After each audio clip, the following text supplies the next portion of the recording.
Sir నా scholarship రాలేదు. మొత్తం ఫీ కడితేనే నీ సర్టిఫికెట్స్ ఇస్తా, లేకపోతే ఇయ్యా. స్కాలర్షిప్ రాలేదని మీ ఒరిజినల్ సర్టిఫికెట్స్ ఇవ్వాలంటే మొత్తం ఫీజు కట్టమంటున్నారా, లేదా సర్టిఫికెట్ల కోసం రూల్స్ కి మించి ఎక్కువ డబ్బులు అడుగుతున్నారా?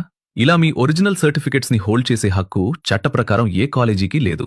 నేను చెప్పినట్టు చేస్తే నెలలోకి మీ సర్టిఫికెట్లు మీ చేతిలోకి వస్తాయి. మొదట ప్రిన్సిపల్ని అడగండి. వాళ్ళు డబ్బులు కడితేనే ఇస్తామంటే అదే మాట రాతపూర్వకంగా రిటర్న్ ఎక్నాలెడ్జ్మెంట్ ఇవ్వండి అని అడగండి. వాళ్ళు ఇవ్వరు. అందుకే వెంటనే కాలేజీకి ఒక మెయిల్, నా సర్టిఫికెట్స్ నాకివ్వండి అని రిక్వెస్ట్ చేస్తూ మెయిల్ చేయండి. ఈ మెయిలే రేపు మనకు కోర్టులో సాక్ష్యం.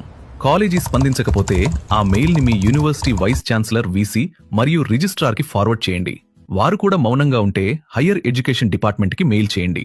2 రోజులు చూసి అప్పటికీ పని కాకపోతే యూజీసీ యూనివర్సిటీ గ్రాంట్స్ కమిషన్కి కంప్లైంట్ మెయిల్ చేయండి. యూజీసీ కంప్లైంట్ వెళ్లిన 5 రోజుల్లోనే కాలేజీకి నోటీసులు వెళ్తాయి. ఒకవేళ ఈ